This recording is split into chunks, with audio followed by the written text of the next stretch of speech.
तवज्जो करते हैं और मुकद्दस पाक कलाम और उसकी पहली किताब पैदाइश और उसका 24वां बाब और उसकी 50वीं आयत से लेकर 67वीं आयत तक तलावत करेंगे और फिर इसको आयत बा आयत अपनी जिंदगी में लेंगे। Hallelujah hallelujah. तब लाबन और बेतुएल ने जवाब दिया कि ये बात खुदावंद की तरफ से हुई है, हम तुझे कुछ बुरा या भला नहीं कह सकते। देख, रिबका तेरे सामने मौजूद है, उसे ले और जा और खुदावंद के कौल के मुताबिक अपने आका के बेटे से उसे ब्याह दे। जब इब्राहिम के नौकर ने उनकी बातें सुनी तो जमीन तक झुककर खुदावंद को सिजदा किया। आमीन। और नौकर ने चांदी और सोने के जेवर और लिबास निकाल कर रिबका को दिए और उसके भाई और उसकी मां को भी कीमती चीजें दी और उसने और उसके साथ के आदमियों ने खाया पिया और रात भर वहीं रहे। सुबह को वो उठे और उसने कहा कि मुझे मेरे आका के पास रवाना कर दो। रिबका के भाई और माँ ने कहा कि लड़की को कुछ रोज, कम से कम 10 रोज हमारे पास रहने दे, इसके बाद वो चली जाएगी। उसने उनसे कहा कि मुझे ना रोको, क्योंकि खुदावंद ने मेरा सफर मुबारक किया है। मुझे रुखसत कर दो ताकि मैं अपने आका के पास जाऊं। उन्होंने कहा, हम लड़की को बुलाकर पूछते हैं कि वो क्या कहती है।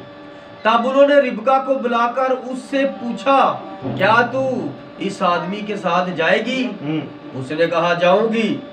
तब उन्होंने अपनी बहन रिबका और उसकी दाया और इब्राहिम के नौकर और उसके आदमियों को रुखसत किया और उन्होंने रिबका को दुआ दी और उससे कहा, ऐ हमारी बहन, तू लाखों की माँ हो और तेरी नस्ल अपने कीना रखने वालों के फाटक की मालिक हो। और रिबका और उसकी सहेलियां उठकर ऊंटों पर सवार हुई और उस आदमी के पीछे हो ली। सो वो आदमी रिबका को साथ लेकर रवाना हुआ और इसहाक बैरल ही रोई से होकर चला आ रहा था, क्योंकि वो जनूब के मुल्क में रहता था। और शाम के वक्त इसहाक सोचने को मैदान में गया और उसने जो अपनी आंखें उठाई और नजर की तो क्या देखता है कि ऊंट चले आ रहे हैं। और रिबका ने निगाह की और इसहाक को देखकर ऊंट पर से उतर पड़ी और उसने नौकर से पूछा कि ये शख्स कौन है जो हमसे मिलने को मैदान में चला रहा है। उस नौकर ने कहा, ये मेरा आका है। तब उसने बुरखा लेकर अपने ऊपर डाल लिया। नौकर ने जो जो किया था सब इसहाक को बताया और इसहाक रिबका को अपनी मां सारा के डेरे में ले गया। तब उसने रिबका से ब्याह कर लिया और उससे मोहब्बत की और इसहाक ने अपनी मां के मरने के बाद तसल्ली पाई।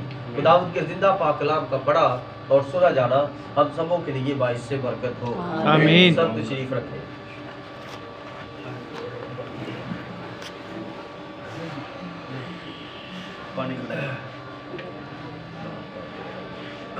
Hallelujah hallelujah. पिछली बार जो उसका पहला हिस्सा बयान हुआ था उसका क्या अनुमान था? दमिश्की Eliezer brother William Marion Branham. Hallelujah hallelujah. खुदावंद आप सबको बरकत दे। ये था पहला हिस्सा और आज इसका दूसरा हिस्सा है और इसके लिए हम एक अनुमान तजवीज़ करते हैं। दमिश्की एलीजर और रिबका दुल्हन और विलियम मैरियन ब्रैनम वक्त का नबी। Hallelujah hallelujah. ये तीनों किरदार आपकी जिंदगी में आज बाइबल में से आउटपुट होने चाहिए, आपके दिल पर नक्श होने चाहिए कि ये जो हमारा भाई तारिक, ये जब से हम इसके साथ मिले हैं, ये ब्रदर ब्रैनम के बारे में बातें करता है, उसके कोड पेश करता है, उसके बारे में बताता है। आज हमें मालूम हो कि ये बाइबल के अंदर का पादरी है आमीन। और हम भी बाइबल के अंदर के पादरी हैं। Hallelujah, hallelujah, hallelujah. इसलिए मेरे अजीजों, आज इसको हम आगे लेकर चलते हैं। और जाने से पहले मैं आपको थोड़ा सा पीछे बताता चलूं।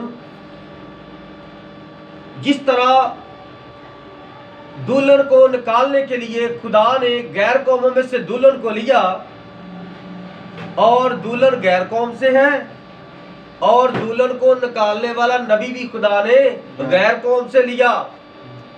ये दुल्हन किसकी है? इजहाक की। इजहाक किसको पेश करता है?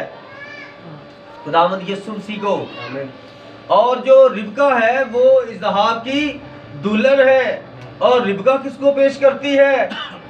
वो गैर कौम में से, अक़वामे आलम, सारी दुनिया की कलीसिया में से, सारी दुनिया की कौमों में से निकली हुई खुदावंद की दुल्हन है।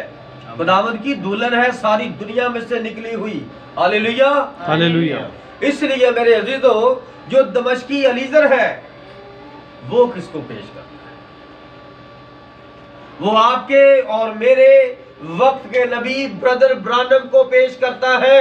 आमीन। वो आपके और मेरे वक्त के पैगाम को लाने वाले इस नबी को पेश करता है। आमीन। दमिश्की एलीज़र कौन था? दमिश्क का रहने वाला, वो भी इस्राएली नहीं था।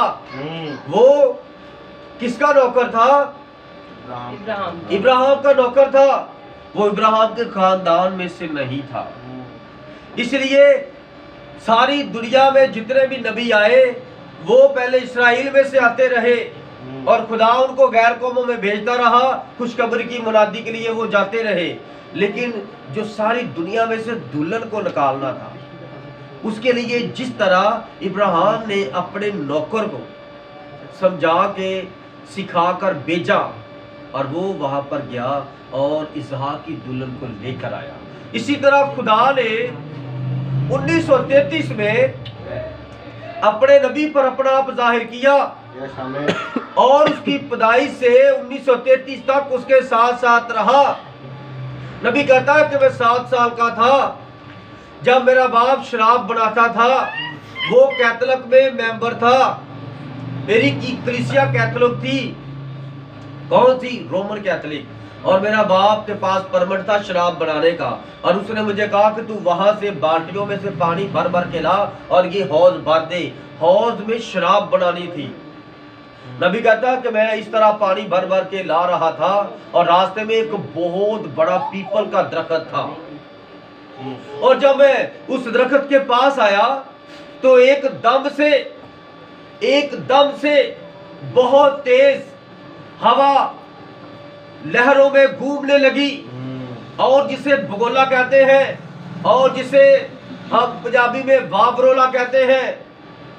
हवा बहुत बेइख्तियार घूमती घूमती बहुत तेज वो भगोला वो उस दरख्त के ऊपर मंडलाना शुरू हो गया। 7 साल का बच्चा क्या करेगा? अकेला है, रास्ते में है, डर जाएगा।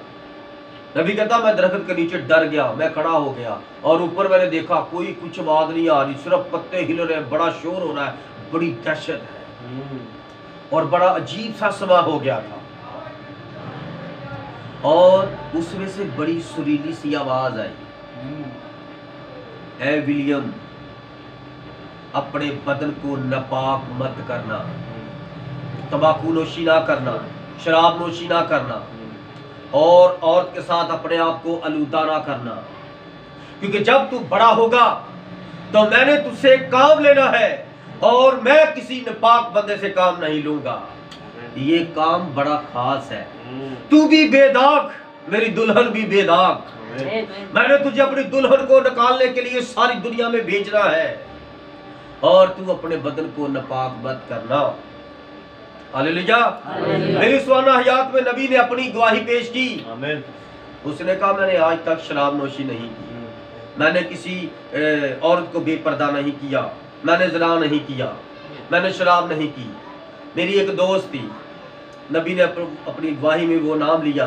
मेरी एक दोस्त थी तो मैं उसके साथ जब खुदा ने नहीं चुना था, कहता मैं एक बार में गया, क्लब में गया, तो वो मुझे कहती तुम भी सिगरेट पियो? कहता नहीं मैं सिगरेट नहीं पीता। कहती क्या? सारे देखो मर्द सिगरेट पी रहे, शराब पी रहे, बीड़ी पी रहे हैं, कोई ना कुछ कर रहे हैं, तुम क्यों नहीं पीते? मैंने कहा नहीं मैं नहीं पीता।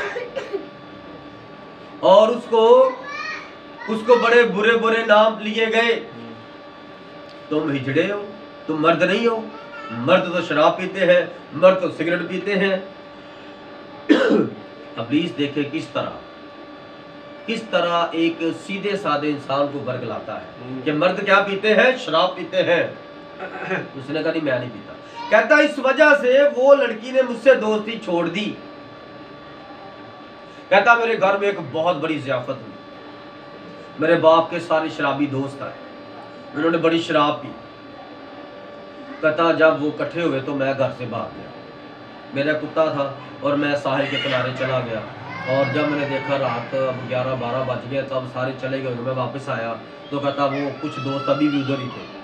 तो उन्होंने मुझे कहा यार विलियम इधर आओ, यार तुम भी शराब पियो? यार इधर आ यार तू, यार मर्द बन शराब पी यार, तेरा पापा शराब बढ़ाता है, बेचता है, निकालता है, पीता है, यार तू क्यों नहीं पीता? मैंने नहीं मैं नहीं पीता। उन्होंने भी कहा तू हिजड़ा है, शराब नहीं पीता, मर्द शराब पी। आज भी हमारे लोगों की यही सोचे हैं। लेकिन याद रखिएगा उनके अंदर शैतान है, जो सिगरेट पीते हैं, नस्वार रखते हैं, बीड़ी खाते हैं और पान खाते हैं, हर तरह के पान खाने वाले और हर तरह का नशा करने वाले, और मोबाइल की जान जो नहीं छोड़ते, उनके अंदर इब्लीस है। हालेलुया, मेरी बात समझ आई? जो खुदा से ज्यादा मोबाइल पर रहते हैं, दुआ 5 मिनट करते हैं, मोबाइल 4 घंटे चलाते हैं। जब भी देखो मोबाइल, रास्ते में आ रहे तो फिर भी मोबाइल, व्हाट्सएप ऑन, और ऐसे ऐसे करी जा रहे हैं। उनका खुदा मोबाइल है और मोबाइल को शैतान कंट्रोल करता है। हाँ, अगर आप खुदा के लिए मोबाइल इस्तेमाल करेंगे तो फिर खुदा मोबाइल के अंदर नजर आएगा, क्योंकि हर चीज़ के 2 पहलू, हर चीज़ के 2 मतलब है, बहुत से मतलब है। हमने वक्त के मुताबिक उसको वहाँ पर फिट करना है, यहाँ पर कौन सा मतलब है। Hallelujah, hallelujah. अब ब्रदर बानो की खिदमत नजर आई बाइबल के अंदर। नबी कहता है, मैं इसलिए थोड़ी सी बातें दोहरा रहा हूँ ताकि जो बहन भाई नहीं थे पिछली बार उनको पता चले। नबी ने जब इस मैसेज को शुरू किया तो शुरू करने से पहले नबी ने अपनी जिंदगी में एक बात रखी। नबी कहता मैंने दुआ में खुदावंद के आगे एक बात रखी, दुआ में कहा खुदावंद मेरी खिदमत बाइबल में कहाँ पर है, किस किरदार के साथ मेरा ताल्लुक है, मेरी मदद कर, मैं वहां तक जाऊं, वो मैं हिस्सा पढ़ूं और मैं दुनिया को बताऊं कि यहाँ ये मेरी खिदमत है। आप भी अपनी अपनी खिदमत को बाइबल में ढूंढें। हर शख्स, हर बेटी, हर बेटा अपनी खिदमत को बाइबल में ढूंढो कि आपको खुदा ने चुना है तो कहाँ पर आपका किरदार है, कहाँ पर आपने काम करना है, और आपको माल की किताब मिले, आप वहां पर अपने आप को ढूंढो। हालेलुया, मैंने आपको पहले बता दिया, आपको आसानी हो जाएगी। आमीन, हालेलुया। इसलिए मेरे अजीजों, नबी ने बाइबल खोली, नबी ने दुआ में कहा खुदावंदा मैं बाइबल खोलूं, जिस पर मैं हाथ रखूं वो हवाला मेरे साथ फिट हो। और दमिश्की रीजर ने भी ये दुआ की थी, ऐ मेरे मालिक इब्राहिम के खुदा, आज इधर लड़कियां पानी भरने आ रही हैं और जिस लड़की को मैं कहूं मुझे पानी पिला तो वो मुझे कहे मैं तुझे भी पानी पिलाऊंगी, तेरे ऊँटों को भी पानी पिलाऊंगी, और वही लड़की मेरे मालिक इसहाक की होने वाली बीवी हो। ये दुआ की थी। Hallelujah, hallelujah. दुआ कितनी जल्दी कबूल होती है। लोग तो कहते हैं मैं बड़िया दुआवां की हैं, मेरी कबूल नहीं हो रही। इधर एक बहन आई, कहती मैं तो ये वाली मीटिंग नहीं मिस करती, मैं तो बुद्ध मीटिंग पे भी जाती हूँ, बस मेरी बेटी की दुआ नहीं कबूल हो रही। मैंने कहा भाई आप आज इधर आए हैं ना, आपकी ये भी दुआ कबूल हो जाएगी, आप अपने आप को ठीक कर। वो बहन दोबारा आई नहीं, तो दुआ कहते मैं बड़ी करती हूँ। यहाँ पर दमिश्की लीडर दुआ करके बैठा, शाम का वक्त है, अंधेरा होना शुरू हुआ है, और वो दुआ करके अपने ऊँट 10 ऊँट है, 10 बंदे हैं और 11वां ये है, शायद 1-2 और भी हो, तो वहां पर दुआ करके बैठ गया। छोटी दुआ गई, उसने कहा मेरे मालिक इब्राहिम के खुदा आज तो मेरा काम बना, मैं किससे पूछता फिरूं, इतना लंबा सफर करके 3 महीने बाद इधर पहुंचा हूं, तो मैं किससे पूछूं कि यहाँ पर कोई लाबन है, यहाँ पर कोई बैतुल है, यहाँ पर कोई इब्राहिम का खानदान है, इतना बड़ा इलाका है, मुझे कैसे पता चलेगा, तू मेरा काम बना दे। फिर खुदा पाक रूह उसके साथ साथ था, और जब खुदा पाक रूह आपके साथ होगा तो आपके मुंह से बात निकली और पाक रूह आपके साथ है तो वो पूरी कर देगा, क्योंकि वो खुदा है। जब आपके साथ नहीं ना होगा तो आप दुआ करी जाएंगे, दुआ करी जाएंगे, करी जाएंगे, तो वो सुनेगा ही नहीं, क्योंकि आपका उसका ताल्लुक नहीं है। और इब्राहिम ने जब अपने बंदा को, नबी को भेजा कि जा मेरी बहू लेकर आ, तो उसने क्या कहा, जो फरिश्ता खुदा ने मेरे साथ साथ रखा, मेरा खुदा उसी फरिश्ते को तेरे आगे आगे भेजेगा और तू उस फरिश्ते के पीछे पीछे जाएगा। और ये फरिश्ता कौन था? ये फरिश्ता कौन था? इब्राहिम के साथ कौन था? कौन सा फरिश्ता? इब्राहिम की सारी जिंदगी उसके साथ खुदा का कौन सा फरिश्ता रहा?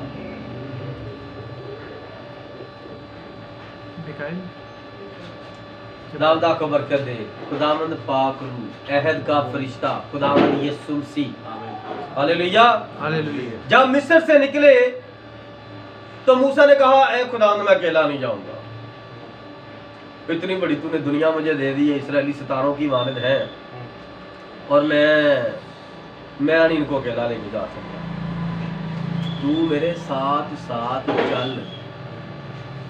जिस सफर में खुदावंद यीशु होता है वो सफर बड़ा मुबारक होता है, ना रास्ते में कोई एक्सीडेंट, ना रास्ते में खाने पीने की टेंशन। क्यों? क्योंकि मालिक हमारे साथ है। उसने कहा तू मेरे साथ साथ चल तो मैं जाऊंगा, वरना मैं नहीं जाऊंगा, मार दे मुझे, मार दे।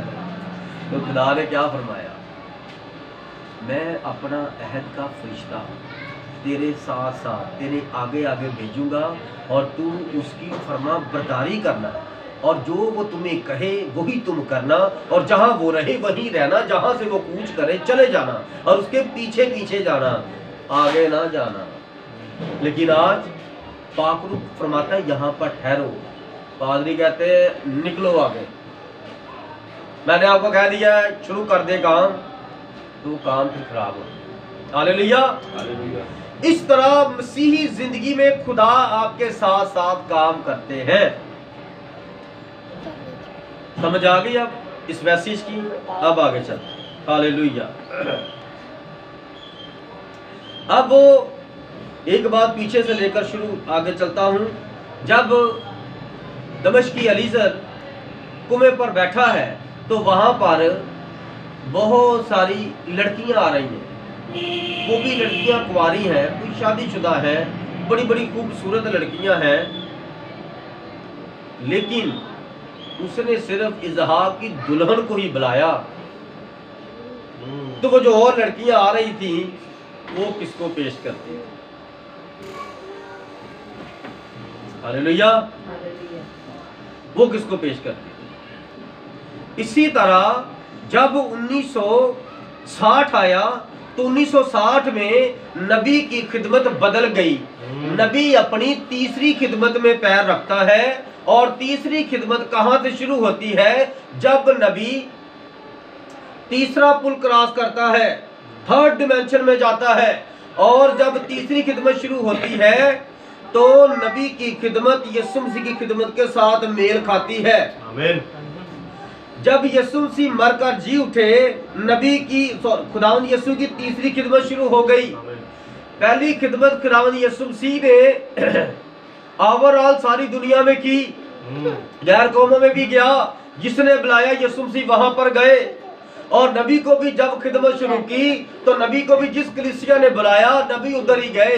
पेंटिकॉस्टल में गए, छत्तीकॉस्टल में गए, वनस में गए, टूनस में गए, और यहोवा विटनेस में गए, ओनली जीसस में गए, प्रेस्बिटेरियन में गए। जिसने बुलाया वहीं पर गए। दूसरी खिदमत, नबी ने दुआ की, मौजदात हुए, शिफाएं हुई, दुआएं हुई। ये चलता रहा। जब 1960 आया, खुदावंद पाक ने फरमाया कि अब मैं तुम्हें तीसरी खिदमत देने लगा हूं। और मसीह यीशु की भी 3 खिदमतें थी।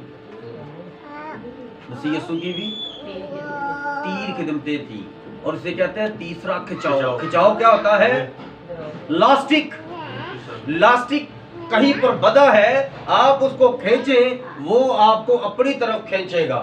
और इसे क्या कहेंगे? तीसरा खिंचाव। आमीन ब्रदर। खुदावन ने अपनी तरफ उसे तीसरी बार खींचा कि तेरी नहीं मेरी मर्जी पूरी हो। अब तुम्हें तीसरी खिदमत देनी है जो मेरे बेटे, इकलौते बेटे खुदावन यीशु मसीह ने की थी। अब वही खिदमत मैं तुझसे लेने को हूँ। तो यीशु मसीह की तीसरी खिदमत कौन सी थी?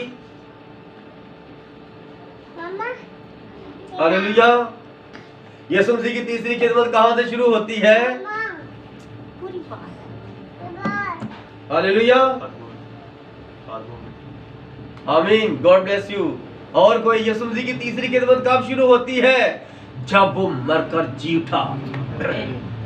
जब वो मरकर जी उठा तब वो सिर्फ अपने नाम के साथ निस्बत रखने वाले जिन्होंने यीशु मसीह के नाम का बपतिस्मा लिया था, सिर्फ उन्हीं पर जाहिर हुआ। सिर्फ उन्हीं पर जाहिर हुआ। उसके बाद पब्लिक में जाहिर नहीं हुआ, इस्राएल की कलीसिया में जाहिर नहीं हुआ, गैर कौम में जाहिर नहीं हुआ। जिन्होंने उसके नाम के बपतिस्मे लिए थे सिर्फ उन्हीं पर जाहिर हुआ कि मैं मर गया था, मैं जी उठा हूं। अमावस की राह पर जो 2 शख्स जा रहे थे वो भी उसके शागिर्द थे, उन पर जाहिर हुआ। कलाम फरमाता वो अपना भेष बदलकर, अपनी शक्ल बदलकर उनके साथ साथ जा रहा है। उन्होंने कहा तू यहाँ पर नया आया है, तुम्हें नहीं पता यहाँ पर क्या हुआ है? वो उसकी तीसरी खिदमत। यकूब पर जाहिर हुआ, 40 लोगों पर जाहिर हुआ, 12 लोगों पर, 11 लोगों पर जाहिर हुआ। और वो वही थे जिन्होंने उसके नाम पर मार खाई थी। यह है तीसरी खिदमत। और नबी ने 60 से लेकर 65 तक जो मैसेज दिया, वो मैसेज जिन्होंने यीशु मसीह के नाम का बपतिस्मा लिया है, सिर्फ उनके लिए है। ये मैसेज, ये बातें मैं अपनी कलीसिया के लिए कहता हूँ, मैं किसी गैर कौम को नहीं कहता। उसकी कलीसिया, मीन टू से उसकी ब्राइड, वो अपनी दुल्हन से कहता है भेद की बातें। जब ये वाकया हुआ 1963 में 28 फरवरी, तो खुदावंद आसमान से नीचे उतरे और उसने खुली हुई किताब, जो मसीह यीशु ने खुदा बाप के हाथों से खुली किताब ली, मोरों की, और यीशु मसीह ने खोली और खोल कर बताई। और फिर वो खुली किताब नीचे उतर कर मुकाशवा 10वां बाब और उसकी 1 से 7वीं 8वीं 9वीं 10वीं आयत तक देखते हैं। वहां पर खुदा ने नीचे आकर नबी ब्रदर ब्रानम को दे दी मुकाशवा 10वां बाब और उसकी 7वीं आयत का जो फरिश्ता है वो आपका मेरा प्यारा नबी ब्रदर ब्रानम है। Hallelujah, hallelujah, hallelujah. इसलिए जो मोहरें खुली, जो कलीसियाई 7 कलीसिया पैगाम मिला, वो नबी ने सारी दुनिया को नहीं दिया। जिनके नाम उसकी हथेली पर खुदे हुए हैं, ये उन्हीं के लिए मैसेज, जिन्होंने यीशु मसीह के नाम का बपतिस्मा लिया था। देखो, जिसकी मंगनी जिस बंदे के साथ होगी तो वो बंदा कोई मैसेज भेजेगा अपनी दुल्हन को, तो वो समझ जाएगी कि ये तो बात मेरे लिए है, क्योंकि वो मेरा होने वाला दूल्हा है। यहाँ पर भी ये जब जाता है तो उसके माँ बाप कहते हैं कुछ 10 दिन हमारी बेटी को हमारे साथ रहने दे, एकदम से तू आया है और तूने सब कुछ बताया। तो हमने कहा कि आमिर खुदा की तरफ से है, गैर कौम है, बुतों को मानते हैं। और उसने कहा कि इब्राहिम का खुदा जो उसको यहाँ से ले गया, उसने फिर वापस भेजा कि मेरे बेटे की शादी इन बेटियों में हो, और अगर किसी की बेटी है तो वो उसका बेटा इतने साल का हो गया, जवान है और अरबपति है।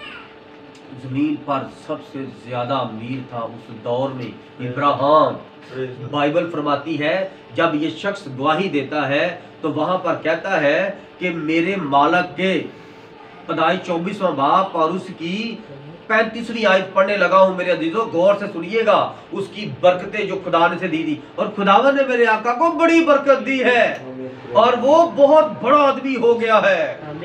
अब बड़ा आदमी किसे कहते हैं? अमीर आदमी को, मतलब बहुत अमीर हो गया है।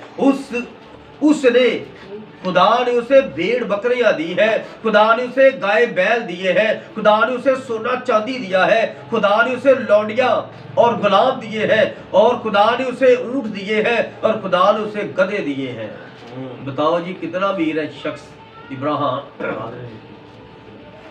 हम रूहानी तौर पर इब्राहिम की नस्ल है और इब्राहिम खुदा को पेश करता है जिसके पास बड़ी दौलत है, खत्म ही नहीं होती, और जिसके बेटे की हम दुल्हन का हिस्सा बन गए हैं। हालेलुया। और जब हम देखते हैं आस्तन मलका जो उस बादशाह की दुल्हन है, इक्सविरुस बादशाह की दुल्हन है, तो इक्सविरुस बादशाह ने कहा है कि मेरे महल में मेरी इजाजत के बगैर कोई मेरे पास ना आए, कोई मेरे पास ना आए। खुदावन ने फरमाया मेरी हैकल में पिछला जो पर्दा है वो उठाकर कोई पीछे ना जाए, साल बाद सिर्फ काहिन जाए। अब वक्त ऐसा आ गया, इस्राएल पर परेशानी आ गई, खुदा की दुल्हन पर परेशानी आ गई। इस्राएल भी खुदा की पहली दुल्हन, तो उसने रोजा रखा 3 दिन तक, उसकी सहेलियों ने रोजा रखा और उसने कहा मैं जाऊंगी बादशाह के पास, जो होगा देखा जाएगा, अगर इस काम के लिए मेरी जान भी चली जाए तो चली जाए।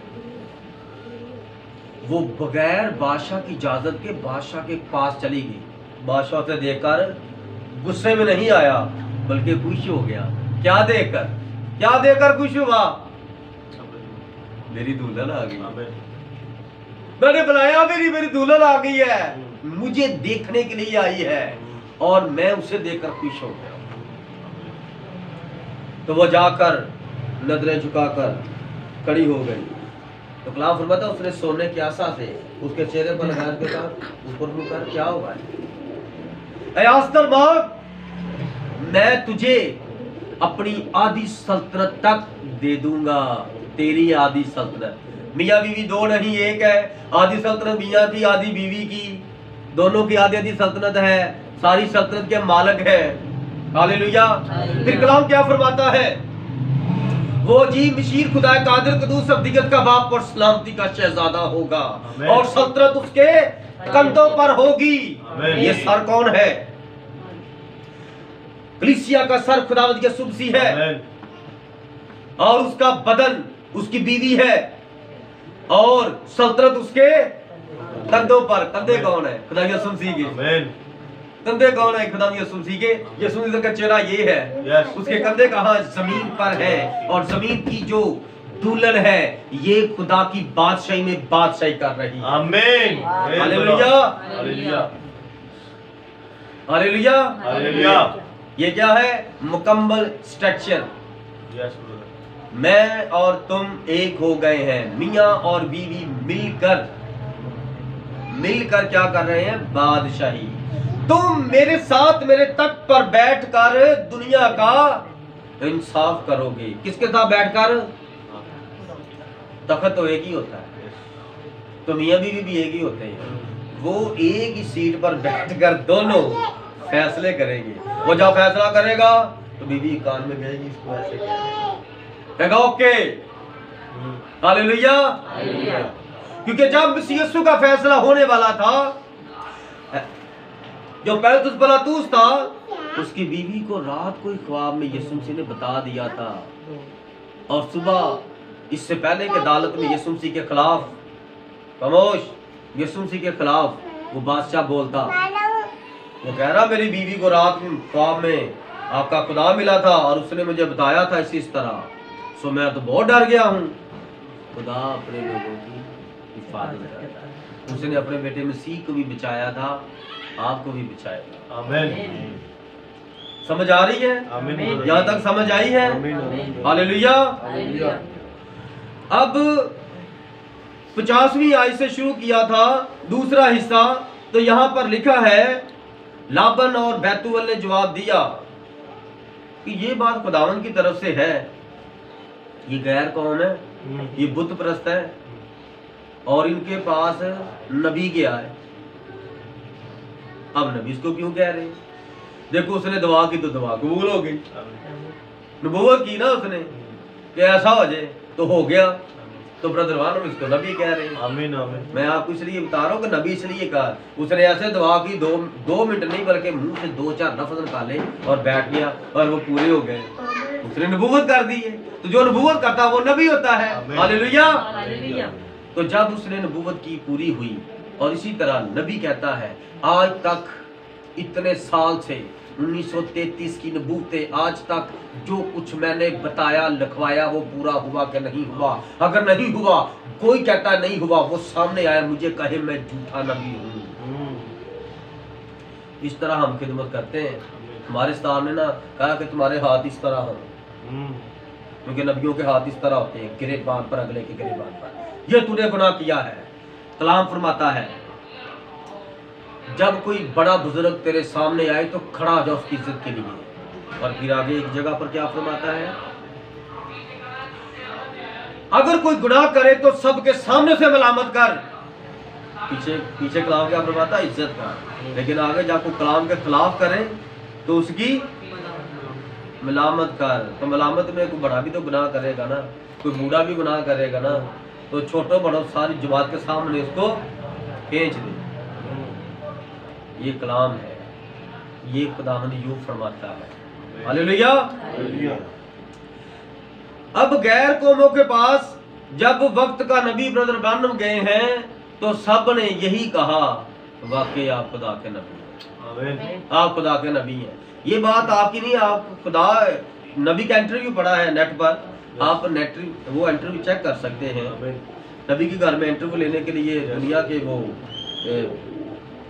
जो टीवी चैनल्स हो गए हैं, तो उन्होंने कहा कि आप बताएं नबी ने जो जो उसकी ज़िंदगी में खुदा ने किया था, कैसे चुना था, नबी ने वो सब कुछ बताया। उन्होंने आमीन कहा, उन्होंने सारी दुनिया पर वो चलाई। और अब नेट पर वो सारी आहिस्ता आहिस्ता वीडियो निकलती आ रही हैं और वो चलती जा रही हैं, ताकि आप सबके सामने ये गवाहियाँ हों। कहता हम तुझे कुछ बुरा और कुछ भला नहीं कहते, तूने खुदा की गवाही दी है, खुदा ने तुम्हें चुना तो ठीक है। और दुनिया की जितनी भी कलीसियाएं हैं जो नबी की मुखालफत करती थी, उन्होंने अपने अपनी चर्चों में लाखों करोड़ों रुपया लगा कर नबी को बुलाया और वहां पर मुर्दे जिंदा हुए, लंगड़े चले, अंधों ने देखा, जन्म के अंधे, लंगड़े, अपाहिज, बहरे, गूंगे सब ठीक हुए जहां पर भी गए। ये बात पता कौन सी पूरी हुई है? जिसने फरमाया कि तुम मुझसे भी ज्यादा मौजूदात करो। और वो बात ये थी कि यीशु मसीह दोबारा नबी के अंदर होकर जब दुनिया में आए दोबारा, तो फिर वही मौजूदात की जो इसराइल में हो रहा है, क्योंकि खुदा ही मौजूदात करता, इंसान नहीं करता। हालेलुया। हालेलुया। जब ये सब बातें हुई, जो कुछ उन्हें बताया और उसने दुआ की खुदावंद के कौल के मुताबिक अपने आका के बेटे से उसे ब्याह दे। अतः जब इब्राहिम के नौकर ने उनसे बातें की तो वो उनके साथ बातें कर रहा है। अब देखो पाखरू का मसा, वो दमिश्की एलीजर जब उनके घर में बैठ के बातचीत कर रहा है तो बातें करते करते करते करते मसा था वो खुदा के हजूर झुक गया, सीधे में चला गया, खुदा के दूर सीधे में चला गया।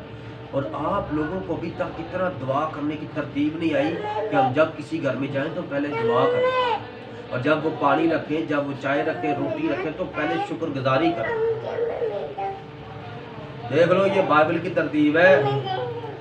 वो तो खुदा का बंदा नहीं था, लेकिन जब खुदा ने उसकी जिंदगी में काम किया तो वो सबसे पहले शुक्रगुजारी करना शुरू कर दिया उसने। हालेलुया। तो हमें कितनी शुक्रगुजारी करनी है हर बात में, हर काम में खुदा का हालेलुया।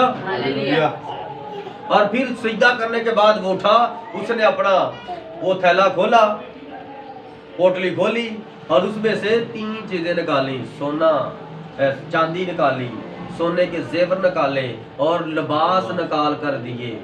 किसके लिए? रिबका के लिए। और जो चांदी है और सोने के जेवर हैं, इसमें नथ थी और कड़े थे। क्या थी? पीछे लिख रहा है नथ और कड़े। तो नथ कहाँ डालते हैं? और कड़े कहाँ डालते हैं? हथकड़ी कहाँ डालते हैं? मेरी बात समझ आ रही? जब किसी को कैदी बनाना है, अपना बनाना है, कैद करना है, तो हथकड़ियां उसके हाथों में डालनी है ना। तो 2 कड़े खुदा ने भेज दिए। किसके हाथ में? कड़े डाल दो, हथकड़ी डाल दो और मेरी हो गई, ये बस मेरी तरफ आ गई। पुलिस जब किसी को पकड़ती है तो वो हाथ ऐसे ही रहते हैं, पुलिस को खींच के ले जाती, जहां मर्जी तो वो ऐसे चला जाता, वो पुलिस की हो जाते हैं, कैद कर लेते हैं। हालेलुया। उसके बाद नथ थी, नाक में डालते हैं ना, ये हड्डी है, क्रिस्टल है, ये हड्डी कुरकुरी सी है। तो यहाँ पर जब श्राप करते हैं ना, तो खुदा ने औरत को श्राप नहीं कर किया, ना कानों में ना नाक में, ये औरत ने खुद ही करवाए हैं, ये शैतान ने करवाए। आमीन आमीन। नथ उसके डाली, और नथ किसको पेश करती है? ताबेदारी। 2-3 जानवर हैं जिनके नथ डाली जाती है। एक है रीछ, और रीछ के बाद या पहले है सुअर। ये बड़े खतरनाक जानवर हैं, और इनको नथ डालकर गैर कौमों में, मगरी में ना, सुअर के नाक में नथ डालते हैं, और फिर रीछ के नाक में नथ डालते हैं। और मेरा ख्याल 1-2 बैल है नस्ल बड़ी खतरनाक, तो बैल को भी नथ डालते हैं यहाँ सेंटर में, क्योंकि वो जो मारते हैं ना, उनको फिर ये डालते हैं और इस तरह खींचते हैं ना, वो फिर मारता नहीं। हालेलुया। और जब ये खतरनाक चीज है तो उसके नाक में नथ डाल दी गई है, तो वो जब खींचेंगे तो उसके सारे दिमाग में जिस समय दर्द होगी तो वो खींची चली जाएगी। ये खुदा की बुलाहट को पेश कर रही है कि खुदा ने अगर जिसको बुला लिया है ना, तो वो बंदा भाग नहीं सकता। ठीक है। और यहाँ पर ये नजर आ रही है, और जब इसराइल को लिखाया गया कानून, तो फिर लिखा कि सोने चांदी के जेवर इसराइल की कौम नहीं पहनेगी। पीछे जो पहना तो पहना, लेकिन यहाँ पर अब लिंक मिल रहे हैं। सोने की नथ और कड़े खुदा के कलाम की ताबेदारी को पेश कर रहे हैं कि उसने अपने दूल्हे को देखा नहीं है। उसने देखा तो क्या देखा? नथ और कड़े देखे, और एक और चीज भी थी, एक सूट भी था लिखा, और लिबास निकाल कर रिबका को दिए। चांदी दी, सोने के जेवर दिए, और लिबास निकाल कर रिबका को दिए। ये होने वाली दुल्हन है। मुकाशवा के अंदर लिखा है, तो जब वो शादी की ज़ियाफत में जाएंगे तो दुल्हन को एक शादी का लिबास दिया जाएगा, और वो लिबास खुदावंद देगा। और वो लिबास क्या है? रूल कुदूस है। आमीन। रूल कुदूस की चादर है जो दुल्हन को मिलेगी। जब वो आप पहनेंगे तब भी दूल्हा की तरफ आपका दिल, आपका जहन लग जाएगा, आपकी सोच उधर लग जाएगी, ख्याल उधर लग जाएंगे, जब आप वो दूल्हे का भेजा हुआ लिबास पहन लेंगे। हालेलुया। जब आपके पास लिबास नहीं होगा, क्योंकि जब हमको नया सूट पहनते हैं, कोई तारीफ करे या ना करे, हम दूसरे को खुद बताते हैं, अंकल ये देखो ये मेरे कपड़े अच्छे लग रहे हैं। ना भी लग रहे हैं तो वो कहता है हाँ यार को अच्छा लग रहा है। बाद में कहता है मैंने सूट नहीं अच्छा लगा, लेकिन उसको कहते हैं अच्छा लगा है। लोग बार दफा किसी को पूछते नहीं है, वो बस सूट पहना है बस ठीक। सलाम जी भाई जी क्या हाल है? सलाम चाची जी सलाम। सूट पहना, दूसरे कहते हैं अच्छा लग रहा है, चाहे वो काला ही हो, चाहे वो सूट रंग अच्छा लगे या ना लगे। वजह उसने पैसे खर्चे हैं, उसके पैसे लगे हैं, और तन को ढांपने के लिए खुदा ने कपड़ा बनाया है। तो कपड़ा जो भी आपको अच्छा लगता आप पहने, किसी से मत पूछें। आपने पैसे खर्च किए, आपको अच्छा लगता आप पहने। लेकिन ये वाला जो लिबास है ये कोई आम नहीं है, ये दूल्हे ने भेजा है, और उसने वो लिबास निकाला, ये तेरे लिए बेटा, ये तेरे लिए है, ये तेरे लिए लिबास है। क्या दूल्हे ने आपके लिए कोई लिबास भेजा है? क्या वो लिबास आपको मिला है? क्या आपको मिला है तो क्या लिबास आपने पहना है? अगर पहना है, वो नथ आपने पहन ली है, वो कड़े आपने पहन लिए हैं, तो क्यों नहीं दूल्हे की तरफ तवज्जो करते? दूल्हा तो इंतजार कर रहा है। हालेलुया। और फिर लिखा है और उसके भाई और उसकी माँ को भी कीमती चीजें दी। उसके भाई और उसकी माँ को भी। आज भी जब हम शादी करते हैं, नहीं, जब हम शादी करते हैं तो अपनी बेटी का सूट बनाते हैं, तो बेटी का सूट कौन भेजते हैं? बेटी वाले भेजते हैं। आमीन। लड़के वाले भेजते हैं ना, सॉरी, लड़की को लड़के वाले सूट भेजते हैं, और फिर उसके बाप का भी, बहनों का भी, भाइयों का भी, चाचे तायों का सूट भी भेजते हैं। ये कहां से ये तरतीब आई है? ये पाक कलाम के अंदर से तरतीब निकली है। हालेलुया। हम बाइबल की किताब पढ़ रहे हैं, बाइबल किताबे हयात पढ़ रहे हैं। मैं अक्सर कहता हूँ ये किताबे हयात है, जिंदगी की सारी बातें इसके अंदर है, लेकिन अगर आप पाना चाहेंगे तो मिलेंगे। पर कहेंगे यार ये तो मैंने कभी पढ़ा ही नहीं, आज ही पढ़ा, आज ही तेरा ध्यान खुला है, पहले भी पढ़ा था, लेकिन इन बातों की तरफ तेरा ध्यान खुदा ने आने नहीं दिया। इसे मुकाशवा कहते हैं, छुपी हुई चीज या खुल जाए या छुपी रहे, वो मुकाशवा आता है। हालेलुया। हालेलुया। और उसने और उसके साथ आदमियों ने खाया पिया, रात भर वहीं रहे। ब्रदरान कहते हैं कि मैं बड़ी बड़ी दूर गया हूँ, सारे रास्ते में बर्फबारी होती थी और रास्ते ब्लॉक हो जाते थे और बारिश नहीं रुकती थी और बर्फबारी नहीं रुकती थी, फिर भी लंबे लंबे ओवरकोट पहनकर पता वहां पर पहुंचते थे, चाहे वहां पर 30 लोग हों। खुदावन ने मुझे भेजा तो मैंने वहां पर जाना है। हालेलुया। ये हमारी खिदमत है। उसकी माँ और उसके भाई कहते हैं कम से कम इसको 10 दिन हमारे पास रहने दें। लेकिन जो दुल्हन तैयार है ना खुदा की तरफ से, वो आगे से क्या कहती है? कहते हैं हम उसको बुलाते हैं, उससे पूछ लेते हैं भाई तूने जाना है या 2-4 दिन रहना हमारे पास। उसने उनसे कहा कि मुझे ना रोको, क्योंकि खुदावन ने मेरे सब्र को मुबारक किया है, मुझे रुखसत कर दो, मैं जल्दी जल्दी दुल्हन को लेकर चला जाऊं दूल्हे के पास। ब्रदरबान हमने जो 5 साल की मिनिस्ट्री चलाई, 60 से 65 साल तक उसमें बाइबल के मुकाशवे खोले, चाहे वो अमेरिका के खिलाफ गए, चाहे वो दुनिया के खिलाफ गए, उसने खोल कर बयान कर दिए। उसने कहा खुदावन ने मुझे यूं ही सिखाया, मैंने यूं ही आपको बताया। खुदावन यूं फरमाता है, यही कलाम फरमाता है। आमीन। फिर देखते हैं कि उन्होंने लड़की को बुलाया और लड़की से पूछा। आजकल लड़की से पूछते हैं? लड़की खुद ही बता रही है, वो देखती है बस अब्बू आज टाइम से। वो पहले ठीक ठाक लड़ाई करके बैठी होती है, रोटी नहीं खाती, हाथों पर ब्लेड मारे होते हैं उसने, हाथों पर ब्लेड मार रही थी लड़कियां, और माँ बाप भी इसने ब्लेड मारनी है तो चलो इसकी शादी उधर कर देते। बाइबल कहती लड़की से पूछो तो शादी के लिए तैयार है। आज लड़कियां खुद बताती हैं मैंने ना उधर शादी करनी है, वो कौन है, क्या है, कैसे हैं, कहाँ रहते हैं मुझे नहीं पता, बाहर मैंने उधर शादी करनी बस। और उन्होंने ना अगले महीने की 10 तारीख को यहाँ पर आना ही, तो आगे माँ तुझे पता क्या करना। आज ये हो रहा है, ये बदी है, ये गुनाह है। हालेलुया। उन्होंने कहा कि हम अपनी बेटी से पूछें। उन्होंने कहा हम लड़की को बुलाकर पूछते हैं, और जब लड़की को बुलाकर, रिबका को बुलाकर उससे पूछा तू इस आदमी के साथ जाएगी? उसने कहा जाऊंगी। उसने कहा जाऊंगी, क्यों? क्योंकि पहले ही सब कुछ तैयार हुआ था। ये पसली किससे निकली थी? इजहाक से निकली थी। और अगर आप खुदावन की दुल्हन है और उसकी पसली में से निकले हैं तो आप इधर उधर भाग नहीं सकते।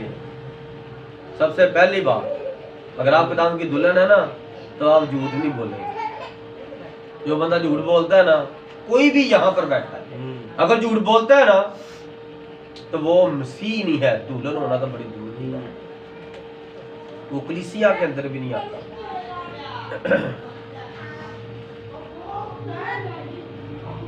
तब उन्होंने अपनी बहन को और बहन के साथ उसकी दाइया को, इब्राहिम के नौकर और उसके आदमियों को रुखसत किया। अब वो दुआ कौन सी दे रहे हैं, इस दुआ पर आपने गौर करना है। ये दुआ पाक रूह उसके साथ साथ है और पाक रूह हर चीज को, हर बंदे को कंट्रोल किए हुए वहां पर। आमीन आमीन। अब उसके भाई उसको क्या दुआ देंगे। तब उन्होंने अपनी बहन रिबका और उसकी दाइया और इब्राहिम के नौकर और उसके आदमी को रुखसत किया और उन्होंने रिबका को दुआ दी और उससे कहा, ऐ हमारी बहन, तू लाखों की माँ हो और तेरी नस्ल अपने कीना रखने वालों की फाटक की मालिक हो। आमीन। ये दुआ उनके मुंह से कैसे निकली? आज तक कभी किसी भाई ने अपनी बहन को ऐसी दुआ दी है शादी के वक्त, रुखसती के टाइम पे? किसी भाई ने, बादशाहों के बेटों ने, बादशाहों ने कभी आज तक ये दुआ इस तरह की दी है कि तेरी नस्ल कितनी हो, लाखों की तू माँ हो? लाखों की माँ की दुआ आज तक कभी सुनी आपने? वजह क्या? 22वां बाब निकाले जरा, इसकी वहां पर वजह लिखी हुई। हालेलुया। पैदाइश की किताब 22वां बाब और उसकी 15वीं आयत से पढ़ूंगा। यही फरिश्ता यहाँ पर मैं पढ़ने लगा हूँ, अहद का फरिश्ता जो इब्राहिम के साथ साथ था, और इब्राहिम ने फरमाया यही खुदा का फरिश्ता जो मेरे साथ था वही तेरे आगे आगे चलेगा, तेरे साथ, तेरे सब्र को मुबारक करेगा। अब पैदाइश की किताब 22वां 15वीं आयत से, और खुदावंद के फरिश्ता ने आसमान से दोबारा इब्राहिम को पुकारा और कहा कि खुदावंद फरमाता है, चूंकि तूने ये काम किया कि अपने बेटे को भी जो तेरा इकलौता है दरेग ना रखा, इसलिए मैंने भी अपनी जात की कसम खाई है कि मैं तुझे बरकत पर बरकत दूंगा, बरकत पर बरकत दूंगा, और तेरी नस्ल को बढ़ाते बढ़ाते आसमान के तारों और समंदर के किनारे की रेत की मानिंद कर दूंगा। उसके भाइयों ने कौन सी दुआ दी? ये दुआ दी। हालेलुया। उसके भाइयों को क्या पता कि उन्होंने इब्राहिम को भी नहीं देखा, वो भी पैदा नहीं हुए थे, वो भी बाद में पैदा हो। इब्राहिम को तो तकरीबन अब 75 साल होने लगे थे वहां से निकला, 25 साल हो गए थे वहां से निकले हो, तो ये भी छोटे छोटे होंगे। हालेलुया। हालेलुया। कैसे उन्होंने ये दुआ दी? क्योंकि ये इसहाक की बीवी होने वाली थी और इसहाक के लिए खुदा ने वादा किया था, मैं तेरी नस्ल को आसमान के सितारों और जमीन के गर्द किनारे की रेत के गर्द के जर्रों की मालिक बढ़ा दूंगा। तो वो लाखों की जब मां बढ़ेगी। आज आपको एक और चीज बता दूं, नेट पर जब आप नासा को स्टडी करें, जेम्स वेब को स्टडी करें, जो अमेरिका ने खला में खलाई तुस्तरी भेजी है, उसको जब भी आप सितारों के बारे में जानेंगे तो वो आपको बताएंगे कि गैलेक्सियां दरियाफ्त हो रही हैं, गैलेक्सियां जिनके इतने इतने सितारे हैं, इतने इतने सितारे हैं, और कलाम फरमाता है कि इस्राएली कितने होंगे जितने आसमान के सितारे हैं। जितने आसमान के सितारे हैं उनको कोई साइंसदान नहीं गिन सका। इसराइलियों को दाऊद ने गिनने की कोशिश की, खुदा ने दाऊद की ऐसी की तैसी कर दी, क्योंकि खुदा ने फरमाया था तेरी नस्ल को कोई गिन नहीं सकेगा। तो दाऊद के अंदर शैतान ने उसको वर्ग लाया, उसने कहा तू जरा पता तो कर इसराइली तेरे पास कितने हैं, तेरे पास जंगजू कितने हैं, तेरे पास तीरंदाज कितने हैं, तेरे पास नेजाबाज कितने हैं, तेरे पास कलाबाज कितने हैं, जरा चेक तो कर। तो जिनको भेजा था ना उन्होंने गिनती नहीं सही की, उनको भी ये चीज याद थी। उन्होंने कहा खुदावन है हमारे बादशाह, इसराइली जितने हैं खुदा ने और बढ़ाए, इनकी गिनती ना करवा। ये कलाम में लिखा है कि इनकी गिनती कोई नहीं कर सकता। उसने कहा मैंने तुम्हें कहा है जाओ गिनती करो, उन्होंने ठीक गिनती भी नहीं की। नौकर हो या बादशाह, जो खुदा का कहना मानता है खुदा उसे बरकत देता है। हालेलुया। हालेलुया। इसलिए ये वाली जो कसम थी, जो ब्लेसिंग थी, जो नबूवत थी, वो यहां पर यही फरिश्ता है जो रोक कर ये कहता है। और फिर आगे 18 आगे किनारे और समुद्र के किनारे की रेत की मानी कर दूंगा और तेरी नस्ल और तेरी औलाद अपने दुश्मनों के फाटक की मालिक होगी। यही वहां पर वो उसके बेटे कह रहे हैं ना कि ये बरकत तुझे दूं। तब उन्होंने अपनी बहन रिबका 60वीं आयत, और उन्होंने रिबका को दवा दी और उससे कहा, है हमारी बहन, तू लाखों की माँ हो और तेरी नस्ल अपने कीना रखने वालों के फाटक की मालिक हो। ये तो इब्राहिम को ये बरकत मिली थी जब इसहाक पैदा भी नहीं हुआ। सॉरी माफी चाहता हूं, जब इसहाक की कुर्बानी करने के लिए कोहे मूरिया पर गया था इब्राहिम, तो वहां पर खुदावंद ने से ये बात बताई थी फरिश्ते ने। और वही फरिश्ता अहद का वही फरिश्ता कहां पर खड़ा है? बैतुल के घर। और वो अपनी बहन को भेजने लगे हैं और वो वाला कलाम यहाँ पर पूर्ण होने लगा है। इसलिए रोया के सबब से खुदावंद ने उनकी जुबान से यही बरकत बुलवा दी। आमीन, हालेलुया। किस तरह ये बात हुई? जिस तरह बलाम नबी को किराए पर बुलाकर इस्राएल पर लानत करने के लिए मुआब के बादशाह बलक ने कहा कि तुम क्या करो, तुम इन पर लानत करो। उसने कहा मैं खुदा के दूर दुआ करूंगा और दुआ करके मैं मालूम करूंगा जो खुदा फरमाएगा मैं वही करूंगा। जब उसने दुआ की, 7 कुर्बानियां चढ़ाई, खुदा 7 कामलियत है, खुदा का दद है। तो 7 कुर्बानियां उस झूठे नबी की, बलाम नबी की खुदा ने कबूल कर ली। खुदा ने दूसरा कलाम किया, उसने खुदा का तरीका इस्तेमाल किया, खुदा को बुलाया, खुदा आया और खुदा ने फरमाया ये मेरी कौम है, इन पर जादू नहीं चलता, इसराइल पर जादू नहीं चलता। और इसराइल के बाद मसीहों पर, जो रूहानी इसराइली है, मसीहों पर जादू नहीं चलता। बाज औरतें ना बड़ी दुआ करती फिर भी कहती भाई लगता मुझे किसी ने कुछ कर दिया है, मुझे किसी ने कुछ कर दिया है। कर नहीं दिया, तूने खुद ही कर लिया अपनी। मसीहों पर जादू नहीं चलता। आमीन। उसने कहा मैंने देखा है कि ये खुदा के वो लगाए हुए ऊद के दरख्त है जो बड़े सरसब्ज़ और शदाब है, जिनको खुदा लानत नहीं करता, तो मैं कहूं तो उन पर लानत करने वाला। और इस्राएल पर कोई जादू टूना, कोई मंत्र जंतर, कोई शगुन नहीं चलता। ये खुदावंद फरमाता है, ऐ बादशाह मैं अपनी नहीं खुदा की मर्जी करूंगा। खुदा जो कहता ना मैं तुम्हें लानत दूंगा, एक वक्त आता खुदा उसके मुंह से अपने लोगों के लिए बरकत की दुआ निकलवा देगा। बस आप खुदा पर ईमान रखते हैं। जो आपके खिलाफ है वो आपका दोस्त हो जाएगा, आपको पता नहीं चलेगा इसके मुंह से खुदा ने ये बात निकलवाई। Hallelujah, hallelujah. आगे चलते। और 61वीं आयत क्या कहती है? और रिबका और उसकी सहेलियां उठकर ऊंटों पर सवार हुई और उस आदमी के पीछे हो ली, सो वो आदमी रिबका को साथ लेकर रवाना हुआ। अब रिबका भी गई है, अब उसकी सहेलियां भी गई हैं। ये सहेलियां कौन है जी बहनों? ये सहेलियां कौन है? रिबका तो दुल्हन है, तो ये सहेलियां भी उसके साथ गई हैं। दूल्हे के बाद दुल्हन तो एक है। तो ये 3 महीने का सफर करके वहां पर सहेलियां भी गई हैं। ये सहेलियां कौन है? हालेलुया। ये बराती है, ये तसलीसी है, ये वनस है, ये टूनस है, ये ओनली जीसस है, यहोवा विटनेस है, ये प्रेस्बिटेरियन है। ये सहेलियां है दुल्हन की। दुल्हन इनमें से निकली है और ये दुल्हन की बरात में गई है। Hallelujah, hallelujah. खुदावंद आपको बरकत दे। आमीन। ये बात कहाँ लिखी है? मुकाशवा की किताब, वहां पर आपको ये जरा खूबसूरत बात दिखाना चाहता हूं। हालेलुया।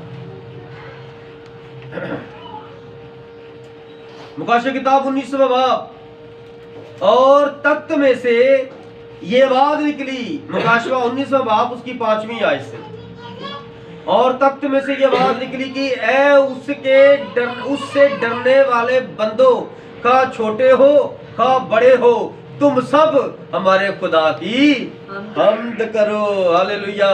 फिर मैंने बड़ी जमायत की सी आवाज और जोर के पानी की सी आवाज और सख्त गरजों की सी आवाज सुनी के हालेलुया, इसलिए कि खुदावन हमारे खुदा कादरे मुतलिक कि इसलिए खुदावन हमारा खुदा कादरे मुतलिक बादशाही करता है। आओ हम खुशी करें और नहायत शादमान हो और उसकी तमजीद करें, इसलिए कि बर्रा की शादी आ पहुंची और उसकी बीवी ने अपने आप को तैयार कर लिया।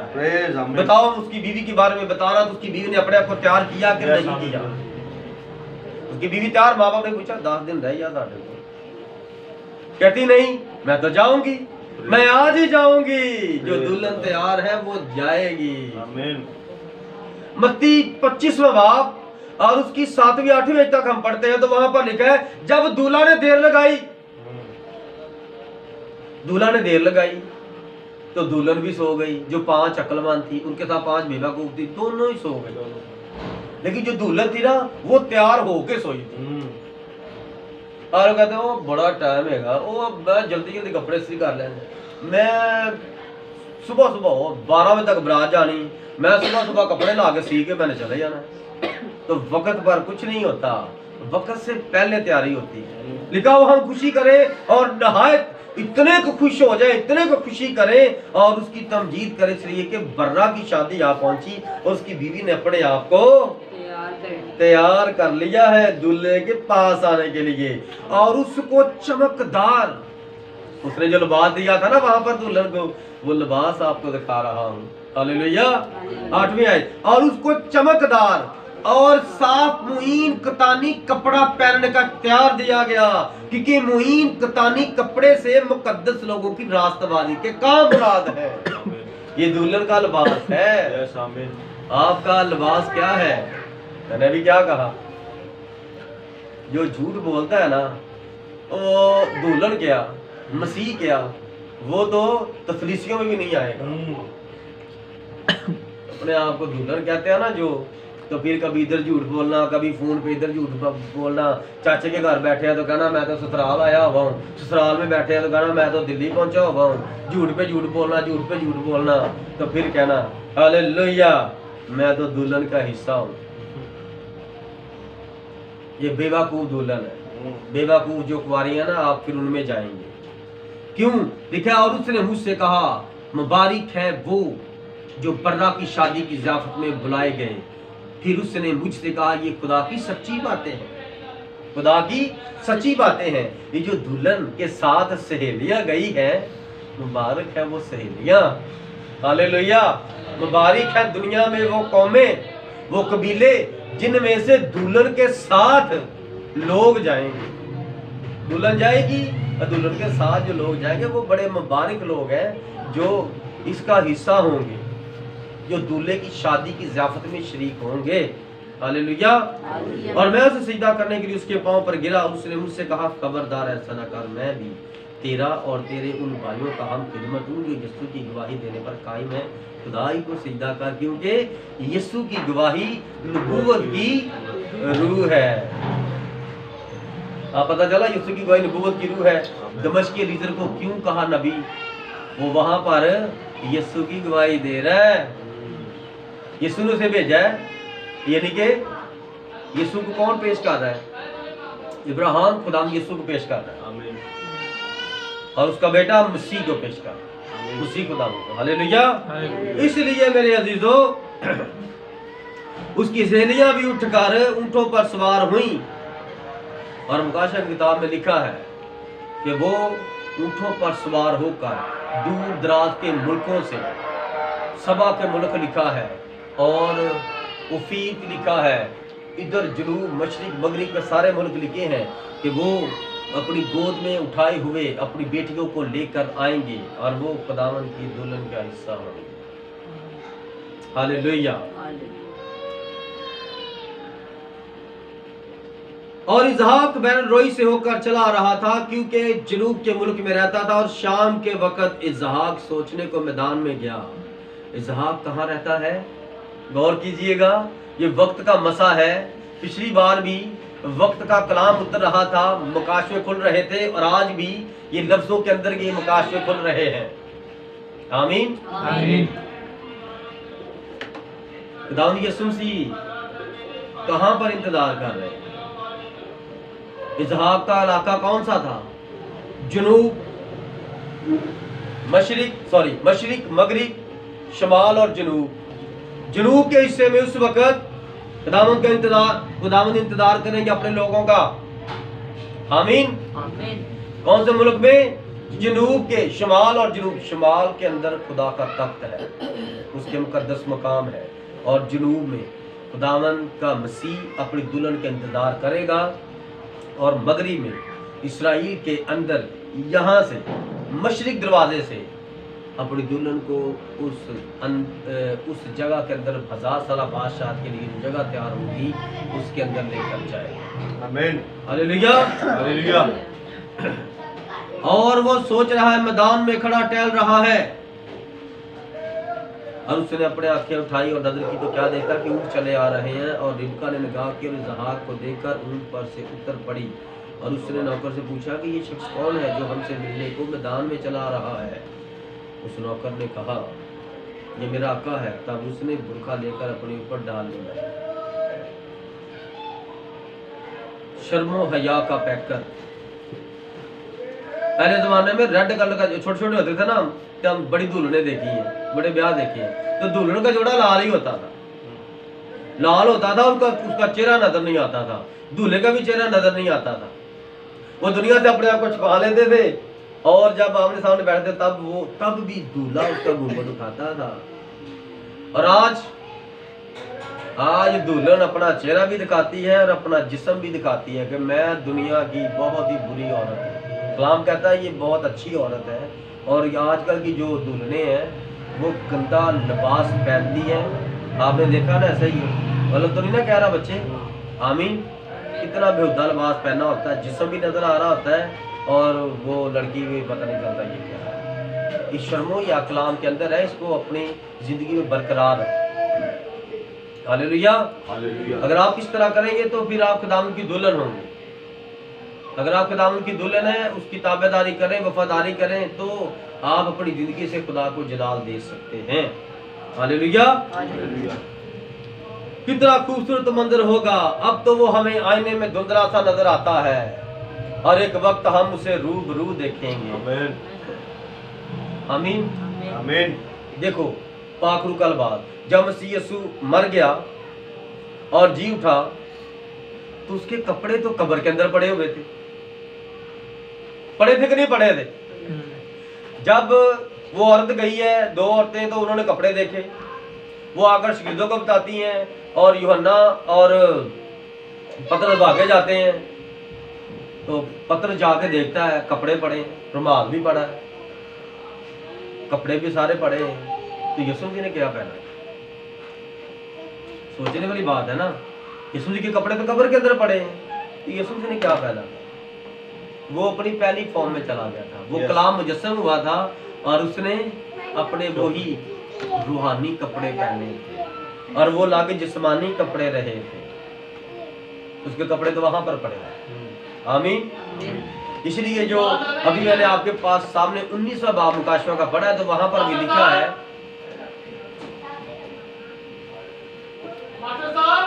कौन है? एक हालेलुया। आपको यहाँ मसीह पापा आज ये कुछ समझाओ, बच्चे खड़े ने टीवी पा के एंड छाटा ये हर बार 2 मिनट बाद टीवी और बाद मेरे कपड़े बच्चे ने 2 बारी प्यार से समझाया, फिर भी टीवी छुट्टी का हालेलुया। हालेलुया। मुझे पता मैं बात दे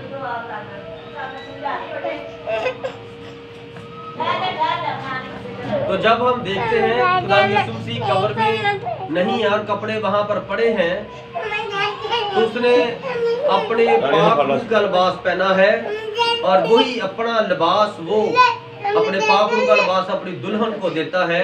और जब दुल्हन वो लिबास पहनती है तो ही वो दुल्हे के पास जा सकती है। आमीन। आमीन। ये कैसे है? जिस तरह एलिया आसमान पर उठाया जाने लगा तो उसके पास सिर्फ चद्दर थी। चद्दर के अंदर पाक रूह की बरकत थी, आमीन। कुव्वत थी, जोर था। वो पानी आगे उसके आ गया ना तो उसने चद्दर को उतारना है तो इस तरह घुमा के, इस तरह उसने चद्दर को घुमाना है, ऐसे ऐसे पानी पर मारना है। तो चद्दर में क्या कपड़ा ही है ना, तो पानी को ऐसे मारा है तो पानी दो हिस्से हो जाता था। चद्दर की मार से दो हिस्से पानी हो गया और वो इस तरह खुदा का शहजादा जा रहा है। Praise the Lord, खुशकी praise the Lord, praise the Lord। क्या बात है, कपड़े के अंदर। यही बात आगे देखते हैं, जब खुदावंद का मसा था उसके अजीजों पर, उसके शागिर्दों पर, जब वो मसीह यीशु को आसमान पर जाते हुए देखते जा रहे थे तो वो जो रूह मसीह यीशु के अंदर था वही रूह शागिर्दों के अंदर आ गया पेंतीकोस्त के दिन। और जब शागिर्द जहां से गुजरते, जिन बीमारों पर साया पड़ जाता वो शिफा पाते।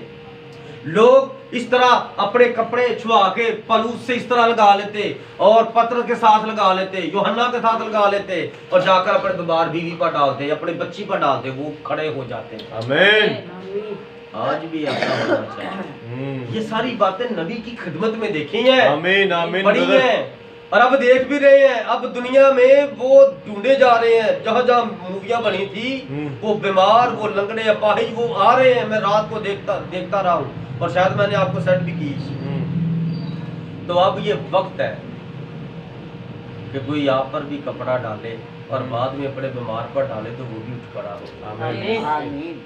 और अपने आप को चेक करें कि यीशु पाक रूह आपके अंदर काम करता है या नहीं, या खाली हफ्ते बाद इधर नारे मारने हैं, बड़े नारे मारने हैं, बड़े नारे मारने हैं कि गला खराब करके बैठ जाना है और काम कूम कोई नहीं करना सारा हफ्ता। ऐसे नहीं चलना। ये दुल्हन नहीं है, दुल्हन की सहेली भी नहीं है। आप जहां पर भी जाए ना तो वहां पर भी जंग हो जाए, वहां पर आग लगा कर आए। लेकिन मैं तो देखता हूँ जिस तरह वो आग जली हुई है और बारिश पड़ गई है तो कोयले जल रहे हैं लेकिन ऊपर से तो पानी पड़ गया। किसी को क्या पता नीचे कुछ जल रहे हैं कोयले।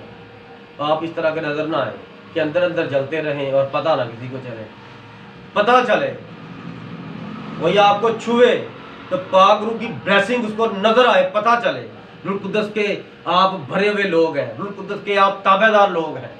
आप दुल्हन को पेश करें कि मैं दुल्हन का हिस्सा हूं। आपके पास नेमतें नजर आनी चाहिए, मुझे काम करते हुए नजर आने चाहिए।